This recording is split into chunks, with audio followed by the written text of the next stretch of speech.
அளவிலா கருணையும் இணையில்லா கிருபையும் உடைய எல்லாம் வல்ல அல்லாஹ்வின் திருப்பெயரால் ஆரம்பம் செய்கின்றேன். எல்லா நிலையிலும் எல்லா புகழும் ஏகன் அல்லாஹ்விற்கே. அவனது சாந்தியும் சமாதானமும் அன்பும் அருளும் அனைத்து நபிமார்கள் மீதும் இறுதி தூதர் முகமது நபி முஸ்தபா ஸல்லல்லாஹு அலைஹி வஸல்லம் அவர்கள் மீதும் நம் அனைவர் மீதும் என்னென்றும் நிலவட்டும் என்ற பிரார்த்தனையோடு இந்த ஜும்மா உரையை ஆரம்பம் செய்கின்றேன். எந்த நன்மையை நாடியவர்களாக நாம் புனிதமிக்க இந்த ஜும்மா நாளிலே அல்லாஹ்வின் இல்லத்தில் ஒன்று கூடியிருக்கின்றோமோ அந்த நன்மைகளை அல்லாஹ்விடமிருந்து பெற்றவர்களாக நம் இல்லங்களுக்கு திரும்புவோமாக. ஆமீன். கண்ணியத்திற்குரிய சகோதரர்களே, பெரியோர்களே, மனிதர்கள் இந்த உலகத்தில் வாழ்கின்ற காலத்தில் தன்னுடைய வாழ்க்கை, தன்னுடைய செயல்பாடு என்பது தன்னுடைய சக மனிதர்களுடைய கவனத்தை ஈர்க்கின்ற முயற்சியில் பல்வேறு காரியங்கள் செய்கின்றார்கள். அது அந்த ஈர்ப்பு தன் மீது விழ வேண்டும் என்பதற்காக எதையும் செய்ய துணிகின்றார்கள். அதற்காக எதையும் இழப்பதற்கு கூட தயாராகின்றார்கள். தன்னை பற்றிய ஒரு வெளிச்சம், மற்ற மனிதர்களுடைய பார்வையினுடைய குவிப்பு தன் மீது விழ வேண்டும் என்ற ஒரு ஆசை, அது ஊடகத்தின் மூலமாக இருக்கலாம். மீடியா இன்னைக்கு நம்ம பார்த்தோம் அப்படின்னு சொன்னோம்னா ஃபேஸ்புக், இன்ஸ்டாகிராம்ல ஆண் பெண் எந்த வேறுபாடும் இல்லை. இன்னும் சொல்ல போனீங்கன்னா வயது வித்தியாசம் இல்லாமல், அதுவும் பெண்களில் இன்னும் கூட சொல்ல போனோம் என்று சொன்னால் இத்தனை வயசுல இவங்க இப்படி ஒரு ரீல்ஸ் போடணுமா, ஒரு வீடியோ பதிவேற்றம் சொல்லணுமா, நமக்கே வெட்கம் வருகின்ற அளவுக்கு. இன்னும் சொல்ல போனால் இன்னும் கவலை தரக்கூடிய விஷயம், முஸ்லிம் பெண்மணிகள் கூட சுமார் ஒரு 65 வயதிற்கு மேல் உள்ளவர்கள், 60 வயதிற்கு மேல் உள்ளவர்கள் தங்களை இந்த உலகத்திற்கு இந்த ஊடகத்தின் மூலமாக காட்ட வேண்டும், தனக்கும் அந்த லைக்ஸ் வர வேண்டும், சப்ஸ்கிரைப் ஆக வேண்டும் என்ற ஆசையில் எதையும் இழப்பதற்கு அவர்கள் தயாராக இருக்கின்றார்கள். இந்த ஊர் தன்னை பார்க்க வேண்டும், உறவுகள் பார்ப்பதற்காக பல்வேறு செயல்பாடுகள், ஊடகம் மட்டுமல்லாமல் ஏதாவது ஒரு விதத்தில் தன்னை இந்த உலகம் கவனிக்க வேண்டும் என்பதற்காக எத்தனையோ முயற்சிகள் செய்கின்றார்கள். அதில் அவர்கள் செய்கின்ற முயற்சிகள் சில நேரங்களில் வெற்றி பெறுகின்றது, பல நேரங்களில் தோல்வி அடைகின்றது. எல்லோரும் வெற்றி அடைவதில்லை இல்லையா? அதுதான். ஆனால் இந்த உலகத்தில் யாருடைய கவனத்தை ஈர்த்தாலும் அது நிரந்தரம் இல்லை. இன்னைக்கு சினிமாங்கிறது மிகப்பெரிய ஊடகம். அதுல அந்த ஒரு ஸ்டார் உச்சபட்சத்துக்கு போறாருன்னா கடைசி வரைக்கும் அந்த உச்சத்துல இருக்கிறது இல்லை. ஒரு கட்டத்துல ஒரு கீழே வருவார். அரசியல் தலைவர்கள் உச்சபட்சத்துல இருப்பாங்க. அவரை மாதிரி ஒரு ஆட்சி தலைவர் கிடையாது, ஒரு அமைச்சர் கிடையாது, ஒரு அரசியல்வாதி கிடையாது என்றெல்லாம். ஆனா ஒரு கட்டத்துல பார்க்கும் பொழுது அவர்கள் அதுல இருந்து வந்துருவாங்க. பிசினஸ்ல உச்சத்தில் இருப்பார்கள், கலையில், இப்படி பல்வேறு துறைகளில் உச்சபட்சத்தில் இருந்தாலும் அவர்கள் நிரந்தரம் இல்லாமல் ஒரு கட்டத்தில் பழைய கீழ்நிலைக்கு வரக்கூடிய சூழல்கள் உருவாகி விடுகின்றது. ஆனால் அதன் மூலம் கிடைக்கக்கூடிய பெயர், புகழ், அதுவும் நிரந்தரம் கிடையாது, மறந்துடும். கொஞ்ச நாளைக்கு சொல்லிக்கிட்டு இருப்போம், அவர் பீக்ல இருக்கும் பொழுது, அப்புறம் அதையும் மறந்துடும். ஆனால் ஒரு மூமினாகிய இந்த முஸ்லிம் சமுதாயம் இந்த கலிமாவை மொழிந்த லா இலாஹ இல்லல்லாஹ் முஹம்மது ரசூலுல்லாஹ் என்ற கலிமாவை மொழிந்த முஸ்லிம் உம்மத் உலகில் வாழ்கின்ற காலத்தில் யாருடைய கவனத்தை பெற வேண்டும், எது முக்கியம், அது ஈருலகிலும் வெற்றி பெற தரக்கூடியதாக இருக்கின்றதா என்பதனை அவன் சிந்தித்து பார்க்க வேண்டும். நம்மை படைத்து பரிபாலனை செய்கின்ற அல்லாஹ்வினுடைய கவனத்தை ஈர்ப்பது மட்டும்தான் அவனுடைய முக்கியமாக நோக்கமாக இருக்கிறது.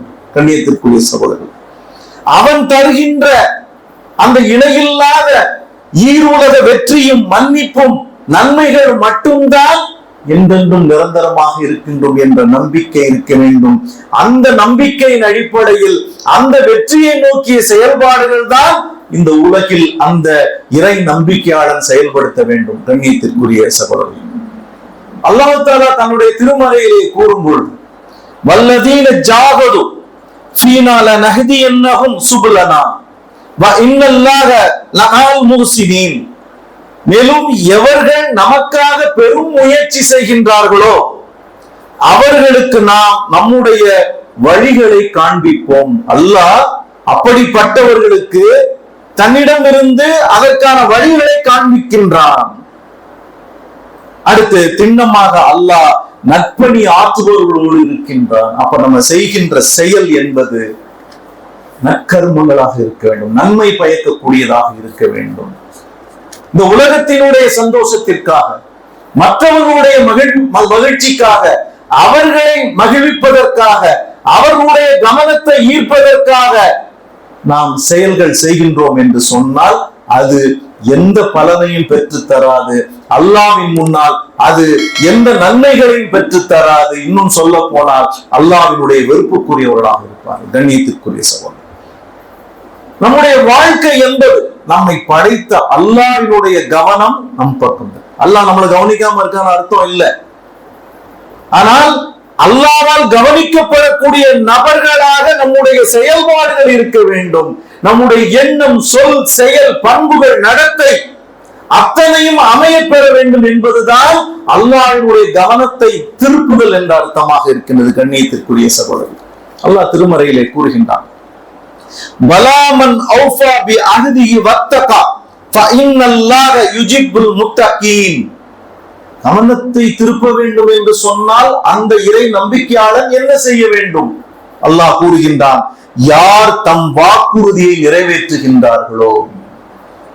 நீங்கள் அல்லாஹ்விடம் உறுதி பிரமாணம் கொடுத்திருக்கின்றீர்கள், இந்த கலிமாவை கூறி அவனுடைய சட்டத்திட்டங்களை பின்பற்றுவேன், அல்லாஹ்வினுடைய கட்டளையை நான் பின்பற்றுவேன், அல்லாஹ் எவற்றையெல்லாம் தடை செய்து வைத்திருக்கிறான் அவற்றிலெல்லாம் நான் விலகி வாழ்வேன், அல்லாஹ்வினுடைய மகிழ்ச்சி ஓப்பிற்கு நோக்கி என்னுடைய வாழ்க்கை இந்த உலகத்தில் அமையும் என்ற நிலையில் தான், அதுதான் உறுதி பிரமாணம், அதுதான் வாக்குறுதியை நிறைவேற்றுதல். அதுல எல்லாமே அடங்கிடும், அதுல எல்லாமே அடங்கிடும். நீங்கள் சக மனிதருக்கு கொடுக்கக்கூடிய வாக்குறுதியும், அமானிதம் பேணுதல், நாம் உன்னுடைய சுத்தம் எல்லாமே அதில் அடங்கிடும். நீங்கள் எவற்றையெல்லாம் அல்லாஹ் தஆலா வரையறுத்து தந்திருக்கின்றானோ நன்மைகளாக அவற்றை செய்கின்ற பொழுது அந்த வாக்குறுதியை நிறைவேற்றுகின்ற அந்த இலக்கு நிறைவேறிவிடும். அடுத்ததாக அல்லாஹ் கூறுகின்றான், யார் அல்லாஹ்வுக்கு அஞ்சி நடக்கின்றார்களோ, அல்லாஹ்வினுடைய வாக்குறுதியை யார் நிறைவேற்றுகின்றார்களோ,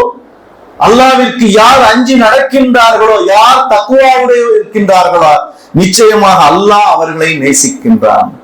அல்லாஹ் நேசிக்கின்றான் என்று சொன்னால் அல்லாஹ் நம் பக்கம் கவனத்தை திருப்பி விட்டான். அவ்வளவு. அல்லாஹ் நம்ம யார் மேல ஒருத்தர் மேல நேசிக்கிறோம் சொன்னோம்னா அவர் பக்கம் நம்முடைய பார்வை இருக்கின்றது. இதைத்தான் சொல்லினான். அப்போ அஞ்சுதல், அல்லாஹ்வை சார்ந்திருத்தல், அல்லாஹ்வுக்கு அடிபணிதல், அல்லாஹ்வினுடைய ஓப்பை பெரும் நோக்கில் நம்முடைய செயல்பாடுகள் அமைய பெறுதல் இறைவனுடைய கவனத்தை பெறக்கூடிய விஷயங்களாக இருக்கின்றது. அப்ப என்ன செய்யணும்? இபாதத்துக்கள், நற்கர்மங்கள், நீதி செலுத்துதல், ஹலால் ஹராம் பேணுதல் என்று நாம் சொல்லிக்கொண்டே அதற்கான வழிமுறைகளை, வழிகாட்டுதல்களை அல்லாஹ்வும் தூதர் நமக்கு காட்டி தந்திருக்கின்றார்கள். இவற்றையெல்லாம் நீங்கள் செய்தீர்கள் என்று சொன்னால் அல்லாஹ்வினுடைய நேசத்திற்குரியவர்களாக நீங்கள் மாறுவீர்கள் என்று. கண்ணியத்திற்குரிய சகோதரர், இஸ்லாத்தினுடைய வரலாற்று பக்கங்களை நீங்கள் புரட்டி பார்க்கும் பொழுது அல்லாஹ்வினுடைய நேசத்திற்குரியவர்களாக, அல்லாஹ்வினுடைய கவனம் இந்த மனிதர் மீது குவிக்கப்பட்டதற்கான பல்வேறு சான்றுகள் இருக்கின்றது. கண்ணியத்திற்குரிய சகோதரர், நபி ஸல்லல்லாஹு அலைஹி வஸல்லம் அவர்கள் ஒரு நாள் தன்னுடைய தோழர் உபை இப்னு கஅப் ரலியல்லாஹு தஆலா அவருடைய இல்லத்திற்கு வருகின்றார்கள். வந்துட்டு சொல்றாங்க, உபை அவர்களே, அல்லாஹ் உங்களுக்கு திருக்குரானில் இருந்து அல் பையினா என்ற அத்தியாயத்தை ஓதி காண்பிக்க சொல்லி இருக்கின்றான். யாரு? அல்லாஹ் தன்னுடைய தூதரிடம், தூதரினுடைய தோழருக்கு இதை ஓதி காண்பீங்கள். வேதக்காரர்களில் யார் நிராகரிப்பாளர்கள் என்பதனை நான் விளக்கி இருக்கின்றேன், நான் கூறுகின்றேன், அதை உபைக்கு ஓதி காண்பீங்கள். உபைக்கு சந்தோஷம் தாங்க முடியல. கேட்கிறேன், என்கிட்ட ஓதி காமிக்க சொல்லி இருக்கிறானா அல்லாஹ்? உங்களை என்கிட்ட ஓதி காமிக்க சொல்லி குர்ஆனை ஓத சொல்லுங்க. ஆமா சொல்றாங்க. என் பெயரை சொன்னானா அல்லாஹ், திக்கு முக்காடுறாங்க. ஒரு கட்டத்துல ஆமா சொன்ன அப்படின்னு சொல்லும் பொழுது அழுகின்றார்கள்.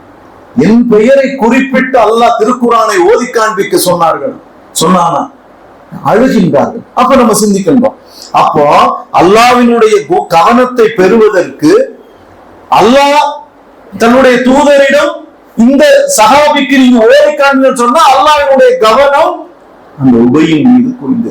அப்படி என்ன செஞ்சிட்டாரு? அல்லாஹ்வினுடைய கலாம், அந்த குரான், திருக்குரானோடு அவருக்கு இருந்த நெருக்கம், அவருக்கும் திருக்குரானுக்கும் இருந்த உறவு, தொடர்பு, இதுதான் அல்லாஹ்வினுடைய கவனத்தை பெறுவதற்கான காரணமாக அமைய பெற்றிருந்தது. அப்ப என்ன பண்ணார் அப்படின்னா ஒரு சில விஷயங்களை நாம் இந்த சுருக்கமான நேரத்தில் சொல்லலாம். ஒரு நாள் நபி ஸல்லல்லாஹு அலைஹி வஸல்லம் உபையிடம் போறாங்க. ஓ அபு முந்திரே கேக்குறாங்க. ஓ அபு முந்திர், அவருக்கு இன்னொரு பேர். சொல்லும் பொழுது திருக்குரானில் எந்த வசனம் உயர்வானது? உடனே சஹாபிகள் நம்மள மாதிரி பதில் சொல்லிட மாட்டாங்க. அல்லாஹ்வும் தூதரும் அறிந்தவர். இல்ல பரவாயில்ல சொல்லுங்க. இல்ல அல்லாஹ்வின் தூதரே அல்லாஹ்வும் நீங்களும் அறிந்தவர். மூணாவது கேட்ட உடனே தயங்கி சொல்றாங்க. அல்-பக்ரால 225வது ஆயத்துல் குர்சி இந்த வசனம் தான் அப்படின்னு சொன்ன உடனே ரசூல் ஸல்லல்லாஹு அலைஹி வஸல்லம் அவர்களை கேட்டு மகிழ்வடைந்து உபையினுடைய அந்த நெஞ்சில் தன்னுடைய வலது கரத்தை வைத்து தட்டி கூறினார்கள், அபு முந்திரே, உம்முடைய இந்த ஞானம் இறை உவப்பையும் இணையில்லா நற்பலனையும் பெற்று தரட்டும் என்று துவா செய்கின்றார். இப்படிப்பட்ட பேரு பாருங்க. அதற்கு பின்னால உபைர் ரலியல்லாஹு தஆலாவுடைய வாழ்க்கையில் அந்த தரஜாத்தில், அந்தஸ்தில் உயர்வுக்கு மேல் உயர்வு வந்து கொண்டே இருந்தது என்று சொன்னால் அதில் மாற்று கருத்து. கண்ணியத்திற்குரிய சகோதரர், நபி ஸல்லல்லாஹு அலைஹி வஸல்லம் சொல்றாங்க, சர்டிபிகேட் கொடுக்குறாங்க. குர்ஆன் கற்றுக்கொள்ள வேண்டுமா உபை இப்னு கஅப் ரலியல்லாஹு தஆலாவிடம் செல்லுங்கள். சர்டிபிகேட் கொடுக்குறாங்க. நான் கேட்கிறோம்ல, எந்த ஸ்கூல்ல என் பிள்ளைய சேர்க்கலாம், அந்த மாதிரி குர்ஆன் உனக்கு கற்றுக்கொள்ளணுமா இவர்கிட்ட போங்க. அத்தனை சஹாபிகள்கிட்ட ஒருத்தர் சொல்றாங்கன்னா அப்போ அவர் எப்படிப்பட்ட பேரு பெற்றவர்? அவருக்கும் திருக்குரானுக்கும் உள்ள அந்த நெருக்கம், தொடர்பு ஈடு இணையற்றதாக இருக்கின்றது. கண்ணியத்திற்குரிய சகோதரர், உபைர் ரலியல்லாஹு தஆலா, உமர் ரலியல்லாஹு தஆலாவுடைய ஆட்சி காலத்தில் உமர் ரலியல்லாஹு தஆலா உபை அவர்களை தன்னுடைய அருகாமையிலே வைத்துக் கொள்கின்றார். இஸ்லாத்தினுடைய எல்லைகள் விரிவடைந்து கொண்டே போகின்றது. எல்லா இடத்துக்கும் உமர் ரலியல்லாஹு தஆலாவுடைய ஆட்சி காலத்தில் சிரியா, ஈராக் போன்ற பகுதிகளுக்கு கல்வி கற்பி தருவதற்கு மார்க்க அறிஞர்களை எல்லாரையும் அனுப்புறாங்க. உமர் ரலியல்லாஹு தஆலா, இங்க எல்லாம் போங்க, இஸ்லாத்தை பரப்புங்க, இஸ்லாத்தை பற்றி சொல்லுங்க, இஸ்லாத்தின் பக்கம் அழையுங்கள், குர்ஆனை கற்றுத்தாருங்கள் எல்லாம் சொல்லி ஒவ்வொரு இடத்துக்கு அனுப்புறாங்க. ஆனால் உபை மட்டும் தன் அருகில் இருக்க வேண்டும் என்று அமர்த்தி கொண்டார். இன்னும் பல மதீனாவிலே வச்சுக்கிட்டாங்க. இன்னும் பல மூத்த சஹாபிகளை பலரை ஆளுநர் பதவி கொடுத்து அனுப்புறாங்க, அதிகாரிகளாக, நீதிபதிகளாக பல்வேறு இடங்களுக்கு அனுப்புகின்றார், பல்வேறு பொருள். ஆனா உபைர் ரலியல்லாஹு தஆலா மட்டும் மதீனாவுல மக்களுக்கு இங்க இருந்து குர்ஆனை கத்துக் கொடுங்க போகுங்க. எப்படி பாருங்க, எப்படிப்பட்ட ஒரு பெயர் பெற்றவர்களாக அவர்கள் இருக்கின்றார் என்பதை பாருங்க. உமர் ரலியல்லாஹு தஆலா உபைர் ரலியல்லாஹு தஆலா அவர்களை முஸ்லிம்களின் தலைவர் என்று அழைத்து உயர்வாக அழைப்பாங்க. வாங்க உபைன்னு சொல்லாம முஸ்லிம்களின் தலைவரே வருக அப்படிங்கிறத சொல்லுவாங்க. அவங்களும் சொல்றாங்க, உமர் ரலியல்லாஹு தஆலா குர்ஆனை அறிய வேண்டுமா உபையிடம் செல்லுங்கள். எப்படிப்பட்ட ஒரு பெயர் பெற்றவர்கள் சிந்தித்து பார்ப்பேன். கண்ணியத்திற்குரிய சகோதரர், அதனாலதான் உமர் ரலியல்லாஹு தஆலா நமக்கெல்லாம் தெரிஞ்ச அந்த ஹதீஸ்ல உள்ள ஒரு சம்பவம். உமர் ரலியல்லாஹு தஆலா கேட்கிறாங்க உபைர் ரலியல்லாஹு தஆலாட்ட, இறையச்சம் என்றால் என்ன? வரலாறுகளில் பொன்னெழுத்துக்களால் பொறிக்கப்பட்டிருக்கக்கூடிய அந்த விளக்கம். உபைர் ரலியல்லாஹு தஆலா உமர் ரலியல்லாஹு தஆலாக்கு விளக்கம் சொல்றாங்க. இரண்டு பக்கம் முட்கள் நிறைந்த ஒரு பாதையில், குறுகலான பாதையில் செல்லும் பொழுது அந்த முட்களில் தன்னுடைய உடைகள்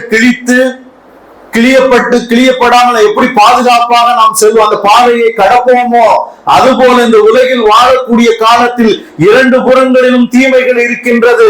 அந்த தீமைகளை நோக்கி நாம் சென்று விடாமல் நாம் நன்மைகளின் பக்கம் வாழ்ந்து மறைய வேண்டும் என்பதனை, அதுதான் இறையச்சம். அல்லாஹ்விற்கு பயந்தவர்களாக நம்முடைய வாழ்க்கை அமைய பெற வேண்டும். ரெண்டு பக்கம் சைத்தான். அதுபோல நம்முடைய வாழ்க்கை அமைய பெற வேண்டும் என்று இறை அச்சத்திற்கான விளக்கத்தை தருகின்றார் கண்ணியத்திற்குரிய சகோதரர். ஒரு நாள் உபைர் ரலியல்லாஹு தஆலா அவர்கள் ஒரு திருக்குர்ஆனுடைய வசனத்தை ஓதிக்கிட்டு இருக்கிறாங்க. அப்ப உமர் ரலியல்லாஹு தஆலா சொல்றாங்க, இல்ல அது தப்பா ஓதுறீங்கன்னு சொல்றாங்க. எல்லாரும் உட்கார்ந்துருக்கு ஒரு சபையில. உபைர் ரலியல்லாஹு தஆலா ஓதுறாங்க, உமர் ரலியல்லாஹு தஆலா இல்லையே அது ஏதோ மிஸ்டேக்கா ஓதுறீங்களே அப்படின்னு சொன்ன உடனே, நான் சரியா தான் ஓதுறேன், நீங்க தான் செக் பண்ணணும்னு சொல்றாங்க. அப்ப யாரு? கலிஃபா உமர் ரலியல்லாஹு. உடனே பக்கத்துல இருக்க மனிதர், கலிஃபாவை பார்த்து இப்படி சொல்றீங்க, அவர் சரியாதான் சொல்லுவார். இன்னைக்கு நம்ம நிறைய அப்படிதான் பண்றோம். அவர் தலைவர், அவர் அமைச்சர், இவர் அந்தஸ்தில் உள்ளவர், அவரு தப்பு பண்ண மாட்டாரு, தப்பு பண்ணாலுமே. ஆனால் இந்த மனிதர் கூறுகின்றார், அமீருல் மூமினீனையா பொய்யர் என்று கூறுகின்றீர் அப்படின்னு சொல்றாரு. நான் மத்த விஷயத்துல விட்டுருவேன், குர்ஆன்ல யார் தப்பா சொன்னாலும் நான் சொல்லிடுவேன் தப்புதான் அப்படின்னு சொல்றாங்க உபைர் ரலியல்லாஹு தஆலா. உடனே உமர் ரலியல்லாஹு தஆலா சொல்றாங்க, உபைஸ் கூறியது சரி, நான் தான் தவறு இழைத்து விட்டேன். அப்ப எந்த இடத்திலையும் அந்த தன்னை அந்த அவர்களுக்காக தன்னை மாற்றிக்கொள்ளக்கூடியதில்லை. திருக்குர்ஆன் இதுதான் உண்மை, இதுதான் சத்தியம் என்பதனை கூறக்கூடியவர்களாக இருந்தால் கண்ணியத்திற்குரிய சகோதரர், அவங்க சொல்றத எந்த மறுப்பும் இல்லாமல் அதை ஏற்றுக்கொள்ளக்கூடியவர்களாக உமர் ரலியல்லாஹு தஆலா இருக்கின்றார். அப்போ அல்லாஹ்வினுடைய கவனத்தை பெறுவதற்கான இந்த தகுதி நம் வரலாற்றுகளில் பார்க்கக்கூடியதாக இருக்கும் கண்ணியத்திற்குரிய சகோதரர். உமர் ரலியல்லாஹு தஆலாவுடைய ஆட்சி காலம் எல்லாரும் சொல்றது, ஒரு ஆட்சி அமைந்தால் அது உமருடைய ஆட்சி போல அமைய வேண்டும் என்று. அப்ப உமர் ரலியல்லாஹு தஆலாவுடைய ஆட்சி எப்படி இருந்திருக்கும்? இறை அச்சத்திற்கு உட்பட்டதாக இருந்திருக்கும்.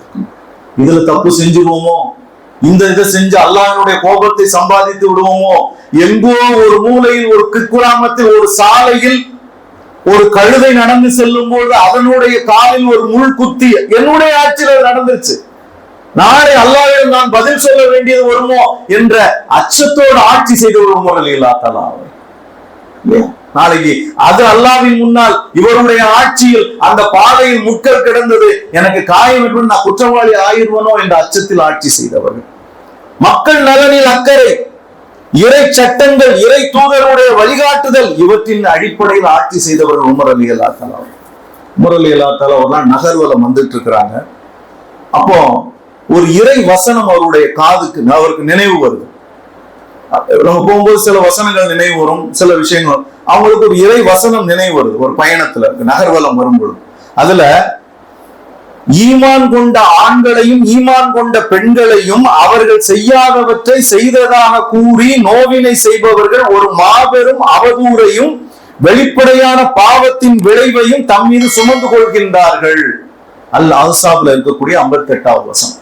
அதாவது இறை நம்பிக்கை கொண்ட ஒரு மூமின், அது ஆணாக இருக்கட்டும் பெண்ணாக இருக்கட்டும், அவர்கள் தவறு செய்யாமல், ஆனால் அவர்கள் தவறு செய்ததாக அவரை நோவினை செய்தால் மிகப்பெரிய பாவத்தை சம்பாதிப்பீர்கள் என்று அல்லாஹ் கூறுகின்றார். சுருக்கம் அதுதான். இவருக்கு திடீர்னு யோசனை வருது, நம்ம ஆட்சி செய்யறோம், எல்லா மக்களையும் அவர்கள் பார்க்க முடியாது, நம்மால் நிறைய பேர் இப்படி கஷ்டப்படலாமோ, நம்ம தெரியாம அவர்களுக்கு நோவினை செய்திருப்போமோ என்ற அச்சத்தில் ஆட்சி பொறுப்புல இருக்கோம். நம்முடைய தனிப்பட்ட வாழ்வு ஒவ்வொரு அசைவிலும் இறை நியதிக்கு உட்பட்டு நம்முடைய பயணம் அமைந்திருக்கின்றதா என்ற கவலை எப்பொழுதும் உமர் ரலியல்லாஹு தஆலா இருக்கின்றது. அப்ப நம்ம இந்த ஆட்சியில யாருக்கும் அநீதி இழைத்திருப்போமோ, கடுமை காட்டி இருப்போமோ, தண்டித்திருப்போமோ என்ற ஒரு என்ன சொல்ற தர்ம சங்கடமான ஒரு சிந்தனை வருகின்றது, ஒரு கவலை வருகின்றது. உடனே என்ன பண்றாங்க, நேர உபை இப்னு கஅப் அபு முந்தீர் அவருடைய இல்லத்திற்கு வருகின்றார். அவங்க உட்கார்ந்து இருக்கிறாங்க. வந்த உடனே வாருங்கள் அமீருல் மூமினீன என்று அழைக்கின்றார்கள் அபு முந்தீர் அவர்கள். உட்காருங்க, என் பக்கத்துல உட்காருங்க அப்படின்னு கீழே உட்கார்றாரு உமர் ரலியல்லாஹு தஆலா கலீஃபா.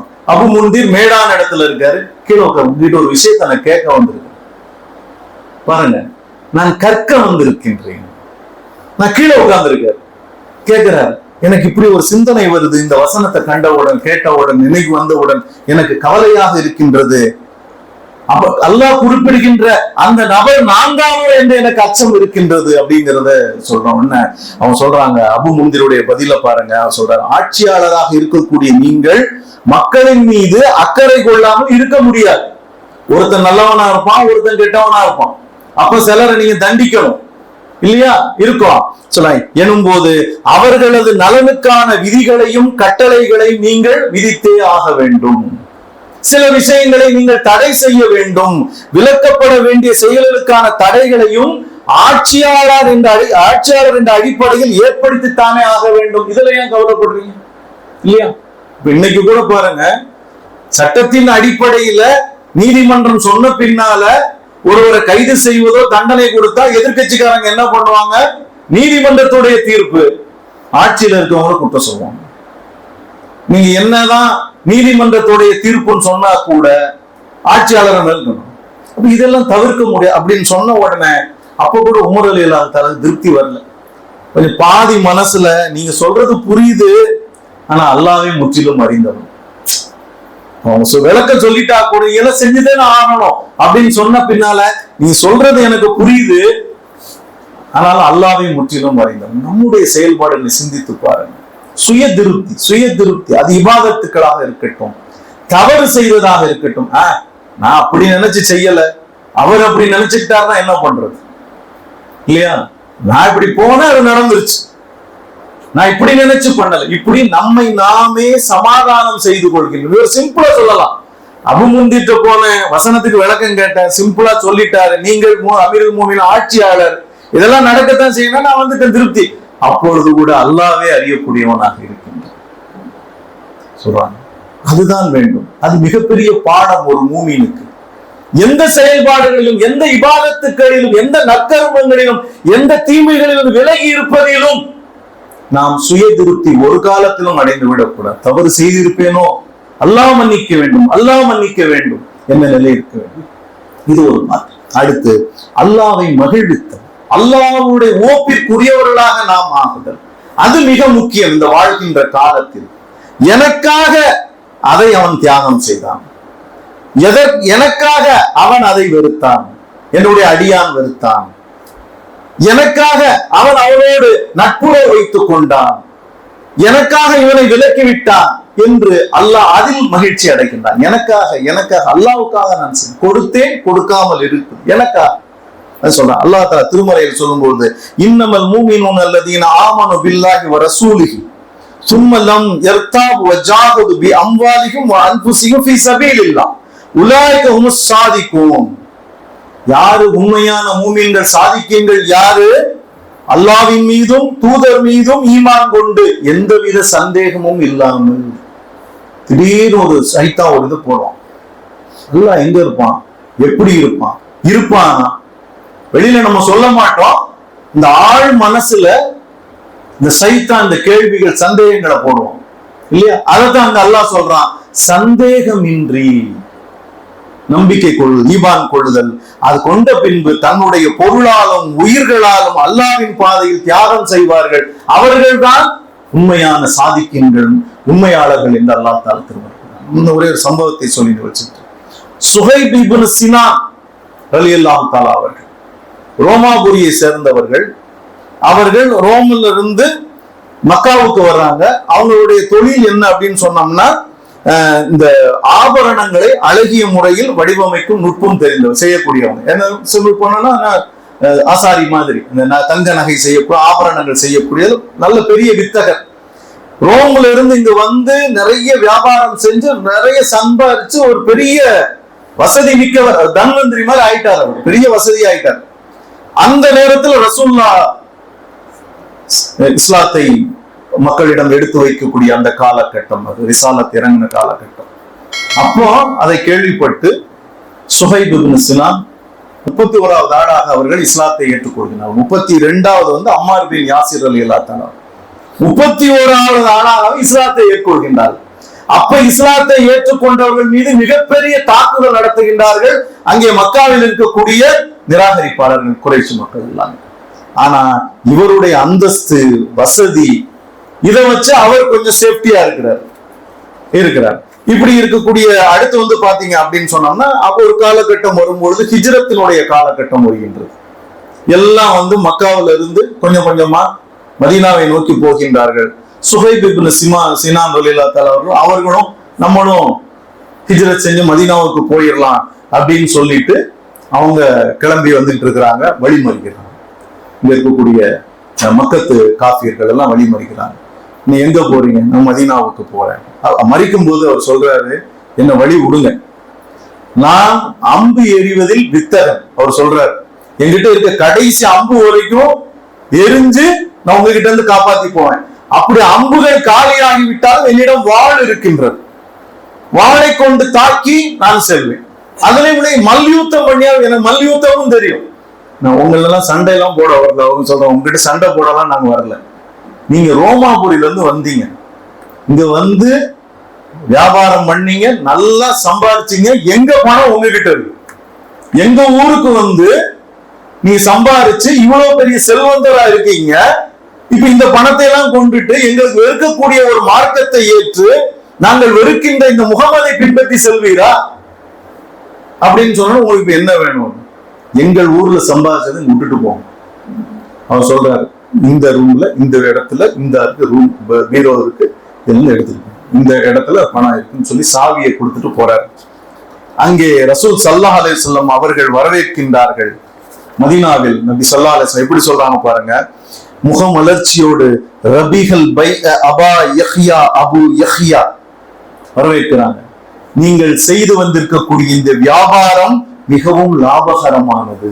ரசூல் ஸல்லல்லாஹு அலைஹி வஸல்லம் சொல்றாங்க, நீங்க செஞ்சுட்டு வந்திருக்கீங்களே, எல்லாத்தையும் விட்டுட்டு இந்த மார்க்கத்திற்காக, அல்லாஹ்வினுடைய கவனத்திற்குரியவராக, அல்லாஹ்வினுடைய ஓப்பை பெறுவதற்காக, நேசத்திற்குரியவராக ஆக வேண்டும் என்பதற்காக நீங்கள் அனைத்தையும் தியாகம் செய்துவிட்டு இந்த வியாபாரத்தை அல்லாஹ் விரும்புகின்றான், ஏற்றுக்கொள்கின்றான் என்று சொன்னார்.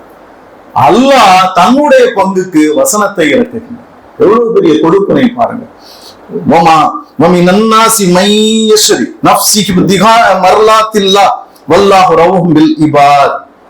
அல்லாஹ்வும் தன்னுடைய பங்கிற்கு கூறுகின்றார், மனிதர்களில் இப்படியும் ஒருவர் இருக்கின்றார், அவர் அல்லாஹ்வின் ஓப்பை தேடி தன் வாழ்வையே அர்ப்பணித்து விடுகின்றார். இத்தகைய அடியார்களிடத்தில் அல்லாஹ் மிகவும் பரிவுடையவனாக இருக்கின்றான், அன்புடையவனாக இருக்கின்றான். கேட்கிறோம், பல்வேறு விஷயங்களை கேட்கிறோம். இஸ்லாமுடைய வரலாற்றில் பல்வேறு சான்றுகளை நாம் கேட்கின்றோம். ஆனால் நம்முடைய வாழ்க்கையில் அவையெல்லாம் ஒரு பாடமாக, படிப்பினையாக தாக்கத்தை ஏற்படுத்தி இருக்கிறது என்று சொன்னால் பலவீனமாக, கேள்விக்குறியாகத்தான் இருக்கின்றது. நம்முடைய வாழ்கின்ற இந்த உலக வாழ்க்கையில் நாம் மறுமையினுடைய வெற்றிக்காக நம்முடைய பயணங்கள் அமைய பெற வேண்டும். அல்லாஹ்வினுடைய நேசத்திற்குரிய, அல்லாஹ்வினுடைய பார்வை நம்மீடு குவிப்பதற்குள்ள அருகதை உள்ளவர்கள் நம்முடைய செயல்பாடுகள் இருக்க வேண்டும். அப்படிப்பட்ட தௌஃபீக்கை வல்ல அல்லாஹ் தஆலா நம் அனைவருக்கும் தந்தருள்வானாக. வாஹில் தவானா அல்ஹம்துலில்லாஹி ரப்பில் ஆலமீன். அஸ்ஸலாமு அலைக்கும் வரஹ்மத்துல்லாஹி வபரகாத்துஹு.